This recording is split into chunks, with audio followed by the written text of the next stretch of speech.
Žinot, apie ką žmonės kalba šiomis dienomis daugiausiai?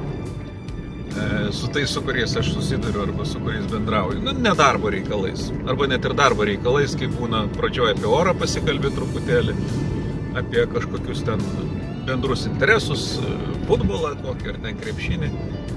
Daugiausiai kalba apie tai, ar jau įjungia šildymą ar neįjungia. Jeigu tu gyveni daugiabučiame name, tai tada taip, daugiabučiai turi labai aktualų klausimą. Ir tu net nežinai, kartais atrodo, kad tau labai šalta namuose ir teoriškai jau turėjo būti, bent jau pranešimą gavai apie tai, kad šildymas jau yra įjungtas, bet pas tave nešildo, nes gal kažkur kaimynas nenori, nes yra radiatoriaus, šiaip norinti, labai juokingas žodis, norinti.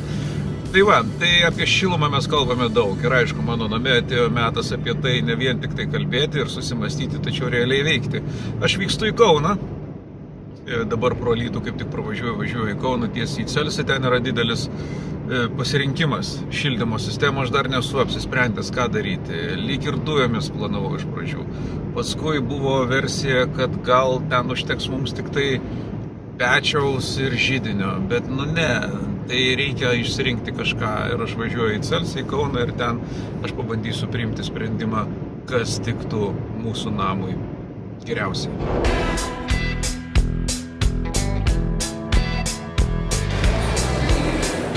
Wow, kokia čia parduotuvė. Labadiena. Labadiena. Sveiki. Gal kas domina? Taip, pas jūs domina. Gerą parduotuvę, čia turi daug visko yra ir man reikės jūsų pagalbos. Sveiki, Ramunė. Sveiki, malonu. Aš tas 9 kW klientas, kuris atėjo nieko nežino ir nori įsigyti kažką gero. Tai puikus sprendimas pasirinkti mūsų Panasonic šilumos siurblius. Šitą. Taip, konkrečiai šitą variantą. Todėl, kad tai yra inovatyvi mažų energijos sąnaudų sistema, turinti vienus didžiausius sezoninius energijos efektyvumo koeficientus, o tai reiškia, kad jūs pasieksite maksimalų komfortą mažiausiamis energijos sąnaudomis. Plius, kad jūs galėsit žiemą šildyti, vasarą vėsinti, labai gerai, ruošti karštą vandenį ištisus metus.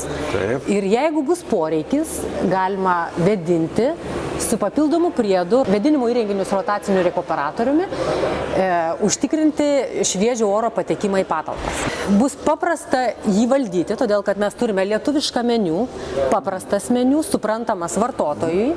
Galėsite įrenginį valdyti net ir nebūnant namuose, per nuotolį, tai naudodamės išmaniuoju telefonu arba planšetiniu kompiuteriu. Žiūrėkit, Ramunė, aš matau, yra didesnių modelių, vidutiniškų, yra visai mažų. O kurį variantą siūlote rinktis man?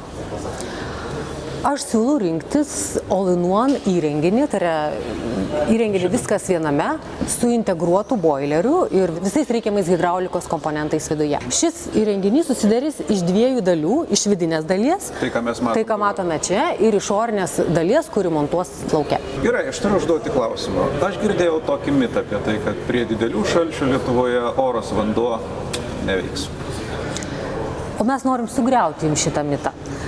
Todėl, kad Panasonic turi specialius TICAP modelius, kurie efektyviai veikia iki -28 ir išlaiko pastovę šildymo galią, pabrėžiu pastovę, iki -20 aplinkos lauko temperatūros.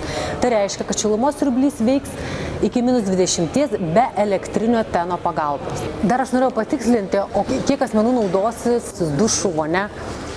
Taip, aš esu vienas vyras. Tai nedaug vandens sunaudoju, bet aš turiu dar 3 dukras, žmoną. Kadangi pas jūs tiek daug merginų, tai iš principo keičia situaciją, bet mes vis tiek turim sprendimą. Paprastai mes rekomenduojame skaičiuoti vienam žmogui apie 50 litrų. Kadangi mūsų renginys all-in-one'as turi integruotą 185 litrų boilerį, tai mes rekomenduojame skaičiuoti 50 litrų vienam žmogui ir jūsų atveju reiktų ne mažesnio kaip 250 litrų talpos vandens šildytuvą. Tai mes siūlom kitą sprendimą, siūlom B-block šilumos siurblį su išnešamu boileriu. Šilumos siurblys susideda iš 2 dalių, iš vidinės dalies ir išorinės dalies, kuri montuosis lauke, ir atskiro vandens šildytuvo. Visą tai, ką jūs pasakėt, man puikiai tinka, aš manau, galit man supakuoti, suvinioti ir galim vežtis.